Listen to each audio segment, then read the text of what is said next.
ఏడాది సమయం ఉండగానే తమిళనాడు అసెంబ్లీ ఎన్నికల హీట్ రాజుకుంది.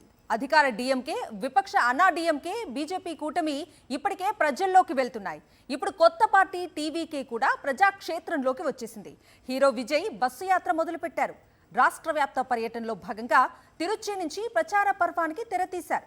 మేనిఫెస్టో అమలు చేయని డీఎంకేకు మళ్లీ ఓటు వేస్తారా అని తమిళనాడు ప్రజలను ప్రశ్నించారు టీవీకే అధినేత విజయ్.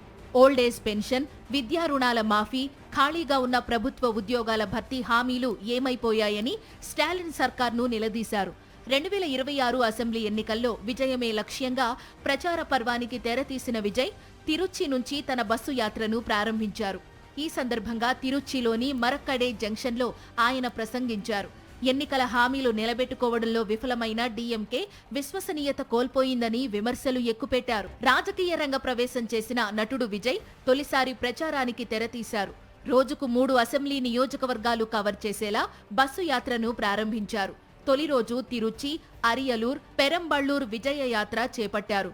మలి విడతలో భాగంగా ఈ నెల 20న నాగపట్టినం, తిరువారూరు, మైలాడుదురై నియోజకవర్గాలు, అక్టోబర్ 4, 5న కోవై, నీలగిరి, తిరుప్పూరు, ఈరోడ్, అక్టోబర్ 11న కన్యాకుమారి, తిరునల్వేలి, తూత్తుక్కుడి, 12న కాంచీపురం, వేలూరు, రాణిపేట నియోజకవర్గాల్లో పర్యటించనున్నారు. డిసెంబర్ 20 వరకు విజయ్ బస్సు యాత్ర కొనసాగనుంది. చివరగా దిండుగల్, తేని, మదురై నియోజకవర్గాలలో ఆయన పర్యటిస్తారని టీవీకే షెడ్యూల్ పేర్కొంది. 2026 అసెంబ్లీ ఎన్నికల్లో పోటీకి రెడీ అయిన విజయ్ విజయమే లక్ష్యంగా ప్రచార పర్వం నడిపిస్తున్నారు. బీజేపీ, డీఎంకేలతో పొత్తు లేదని క్లారిటీ ఇచ్చిన ఆయన ఒంటరిగానే బరిలోకి దిగుతామని ప్రకటించారు. కాగా శని, ఆదివారాల్లో రాష్ట్ర పర్యటనకు ప్లాన్ చేసుకున్న విజయ్పై వీకెండ్ లీడర్ అంటూ సెటైర్లు వేస్తున్నాయి డీఎంకే, బీజేపీ.